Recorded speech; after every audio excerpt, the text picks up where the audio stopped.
Hello दोस्तों, में हम लोग जानेंगे इस कंपनी के बारे में। तो इस कंपनी देख सकते हो 7% सुपर ही रिटर्न। 5 डे के बारे में कहा जाए तो देख सकते हो 6% रिटर्न। 1 महीने में 6% रिटर्न।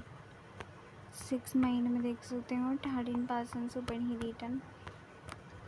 1 ईयर में 17% सुपर ही रिटर्न दिया है। 5 ईयर में देख सकते हो 149% रिटर्न। 1 डे भी देख सकते हो अच्छे खासा रिटर्न। ग्राफ भी देख सकते हो ऊपर है।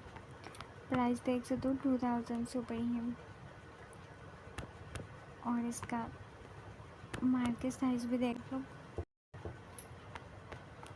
पी देख सकते हो 45।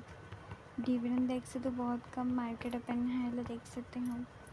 क्या आप भी इस कंपनी के शेयर होल्डर हो या दूसरे कंपनी का, मुझे भी कमेंट करके बताना। तो आज के लिए इतना ही काफ़ी। मैं गॉड ब्लेस यू।